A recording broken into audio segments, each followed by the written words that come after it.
Hello दोस्तों, welcome to a new video. आज इस वीडियो में हम लोग बात करेंगे आरआरबी एनटीपीसी का जो फॉर्म फिलअप हो रहा है उसमें कुछ नए अपडेट निकल के आया हुआ है। अभी इनके ऑफिशियल वेबसाइट पे हम लोग हैं।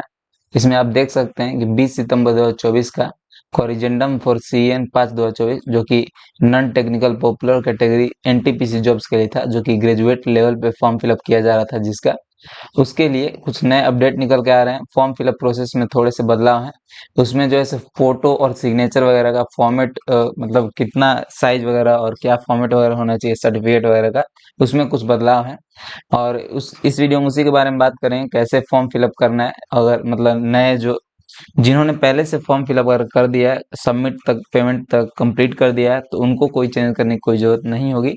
और जिन्होंने नहीं कर रखा है, ठीक है, तो आप जैसे अभी जैसे सबमिशन अगर आपने नहीं कर रखा है, पेमेंट वगैरह कंप्लीट नहीं कर रखा है, तो आप जो है इसी फॉर्मेट से इसी नए जो है अपडेट के अनुसार आपको फॉर्म फिलअप करना होगा।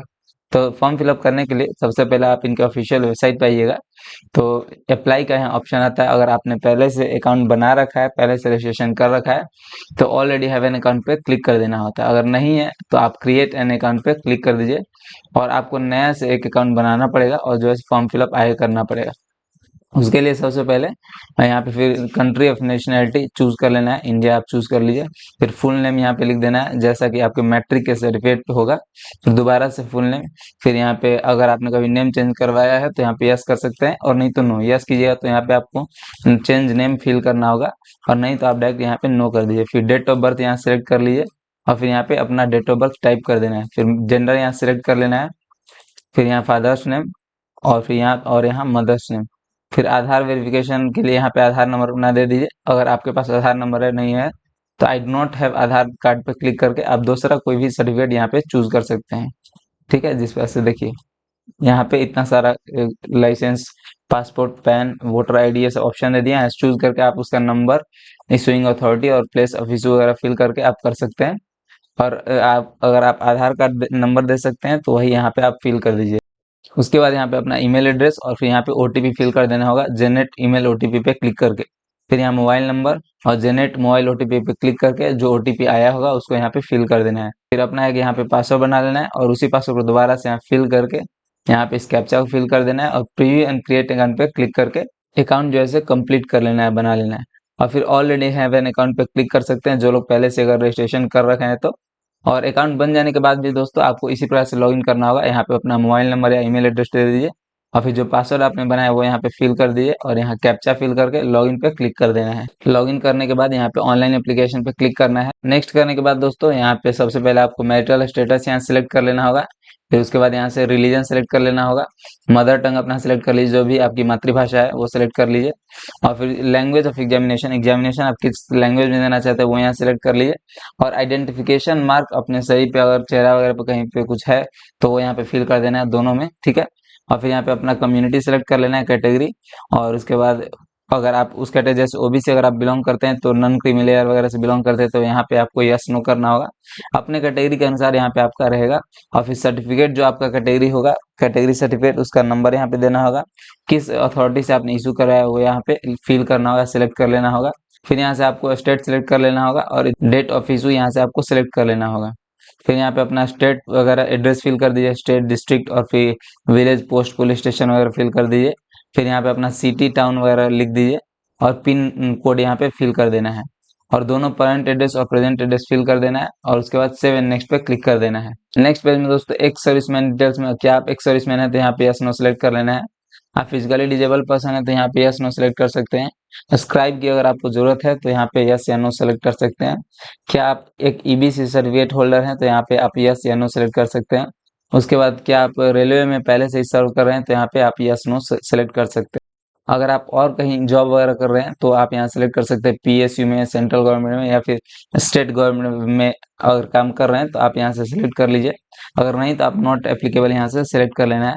और फिर यहाँ पे account holder name, account number वगैरह आपको देना होगा, आईएफएससी कोड वगैरह अपने बैंक अकाउंट का। और उसके बाद यहाँ पे अपने आप bank address, name of the bank वगैरह फिल हो जाएगा। और फिर उसके बाद सेव एंड नेक्स्ट पे क्लिक कर देना है। फिर नेक्स्ट पेज में दोस्तों हमें यहाँ पे क्वालिफिकेशन में बैचलर डिग्री सिलेक्ट कर लेना है।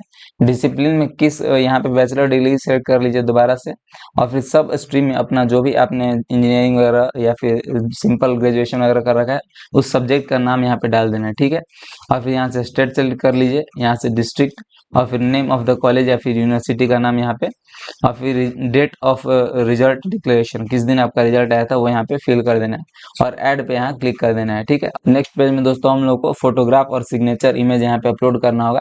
इसमें ही कुछ चेंजेस हैं दोस्तों, जैसे कि देखिए यहाँ जेपीजी फॉर्मेट में तो पहले भी अपलोड करना था और सिग्नेचर भी, और 30 से 70 केबी के बीच में, 30 से 70 केबी के बीच में आपको फोटो अपलोड करना है, और सिग्नेचर भी आपको 30 से 70 केबी के बीच में ही अब अपलोड करना है, ठीक है। पहले दोनों का साइज डिफरेंट था, यहाँ पे आप देख सकते हैं जो लेटेस्ट अपडेट वाला सीएन इनका जो है नोटिफिकेशन है उसमें आप देख सकते हैं कि फोटोग्राफ के लिए यहाँ पे लिखा हुआ है जेपीजी 20 से 50 केबी के बीच में होना चाहिए, और इसमें अब चेंज के बाद 30 से 70 के बीच का होना चाहिए, ठीक है। और सिग्नेचर का 10 से 40 के बीच का होना चाहिए, और पहले होना चाहिए था, और अब चेंज के बाद इसको भी 30 से 70 के बीच कर दिया गया है। अगर आप सर्टिफिकेट वगैरह की बात करें जो SC ST के लोग हैं तो उनके लिए पहले जेपीजी फॉर्मेट में आपको अपलोड करना था 50 से 100 केबी के बीच का, ठीक है। तो लेकिन अब आपको पीडीएफ फॉर्मेट में अपलोड करना है, उसका साइज जैसे 500 केबी से कम होना चाहिए, ठीक है। ये चेंज है सर्टिफिकेट के लिए। मेजर चेंज ये है कि मतलब जेपीजी पहले अपलोड करना था, पीडीएफ करना है, और 500 केबी के साइज से मतलब उसका कम होना चाहिए। और इसी प्रकार से दूसरे सर्टिफिकेट्स वगैरह के लिए नीचे यहाँ पे दिया हुआ है, जैसे स्पेसिफिकली जो सर्टिफिकेट वगैरह अपलोड करते हैं, जैसे स्क्राइब वगैरह का फोटो वगैरह अपलोड करना है तो वो यहाँ पे लिखा हुआ है, ठीक है। स्क्राइब फोटो के लिए यहाँ पे लिखा हुआ 20 से 50 के भी जेपीजी फॉर्मेट होना चाहिए पहले से, ठीक है। पहले ऐसा था, अब फोटो इनका भी जेपीजी फॉर्मेट होना चाहिए और 30 से 70 के बीच का साइज होना चाहिए स्क्राइब के लिए भी। तो इस प्रकार से आप देख सकते हैं जिनके लिए जो एप्लीकेबल है वो यहाँ पे देख लीजिएगा, इसका लिंक आपको डिस्क्रिप्शन में मिल जाएगा। और कुछ अगर लोगों को ये डाउट हुआ कि जो पहले से फिल कर चुके हैं, तो मैंने स्टार्टिंग में ही बता दिया, जो फिल कर चुके हैं उनको कोई दिक्कत नहीं है। आपको अगर आपने पेमेंट करके सबमिट कंप्लीट कर दिया, आपने रिसीट ले लिया, तो आपको कोई दिक्कत नहीं होने वाला है। जिन्होंने अगर अभी तक नहीं किया हुआ है उनको अब फिल जो कर रहे हैं या फिर फिल कर दिया पेमेंट वगैरह नहीं कर रखा है, तो उनको जो है चेंजेस करने होंगे, ठीक है। सबमिट करने से पहले आप चेंज कर दीजिए, वो बेटर होगा मैं कहूँगा। तो यहाँ अपना मतलब ब्राउज पे क्लिक करके अपलोड कर दीजिए। 320 के भी इसका मतलब पिक्सल हाइट होना चाहिए, 240 पिक्सल इसका विड्थ होना चाहिए, और सिग्नेचर का 60 पिक्सल हाइट होना चाहिए, और 140 पिक्सल जो है विड्थ होना चाहिए। इसको आप जो है गूगल पे जाके सर्च कर सकते हैं, इमेज रिसाइजर वगैरह, और वहां से आप कर सकते हैं। या फिर इसका एक स्पेशल वीडियो जो है हमारे चैनल पे वीडियो डाला गया था कैसे फोटो और सिग्नेचर वगैरह किया जाता है, इसका साइज वगैरह, तो उस वीडियो को भी आप देख सकते हैं। उसका लिंक आपको डिस्क्रिप्शन में मिल जाएगा, उसमें मैंने काफ़ी अच्छे तरीके से एक्सप्लेन कर बताया था। वो आपको हर एक एग्जाम में काम आएगा, कैसे करना होता है फोटो वगैरह, ठीक है। तो दोनों चीज़ अपलोड करके आप जो है सेव एंड नेक्स्ट पे क्लिक कर दीजिए। फिर नेक्स्ट पेज में आपको दोस्तों प्रेफरेंस सेलेक्ट करना होता है पोस्ट के लिए, जैसा कि आप सभी जानते हैं। यहाँ पे देखिए इस प्रकार से मैंने पिछले वीडियो में बताया था कैसे आपको सेलेक्ट करना है, बेटर क्या है, ठीक है। उस प्रकार से यहाँ पे सेलेक्ट करना है, प्लस पे करते जाना है, यहाँ पे आपको आते जाएगा, ठीक है। और इस प्रकार से देखिए आप इस पर क्लिक कर दीजिएगा। इसमें से कुछ हटाना है तो आप यहाँ पे देखिए इस प्रकार से क्रॉस पे क्लिक कीजिएगा तो यहाँ पे आ जाएगा दोबारा से, और उसको फिर से ले जाना है तो कर सकते हैं इस प्रकार से। और पूरा प्रेफरेंस जो है कंप्लीट करके इस बॉक्स को चेक कर देना है। इस बॉक्स को चेक करने के बाद यहाँ पे प्लेस का नाम लिख देना होगा, और उसके बाद सिग्नेचर और एक बार देख लीजिए, सेव इसको कर देना, और प्रीव्यू एप्लीकेशन पे क्लिक करके और एक बार सारी इन्फॉर्मेशन को मिला लेना है। इस बॉक्स को चेक कर देना है दोस्तों, ठीक है, सबमिट करने से पहले। और पूरे इन्फॉर्मेशन को मिला लेने के बाद उसके बाद ही आपको जैसे सबमिट करना है और पेमेंट वगैरह करना है, ठीक है। तो इस तरह से यही एक मेजर चेंज था दोस्तों, फोटो और सिग्नेचर वगैरह और सर्टिफिकेट्स वगैरह जो अपलोड करने थे उसके लिए। और भी अगर आपको किसी प्रकार का डाउट हो एनटीपीसी वगैरह का, जॉब वगैरह का, जो भी अभी वैकेंसी आया हो इसके रिलेटेड में, तो आप हमें कमेंट कर सकते हैं, उस पर एक डिटेल्ड वीडियो बना दिया जाएगा पूरा एनालिसिस करके। और ये इन्फॉर्मेशन अगर दोस्तों आपको हेल्पफुल लगा हो तो हमारे चैनल को सब्सक्राइब करें और अपने दोस्तों के बीच शेयर करें। थैंक यू दोस्तों।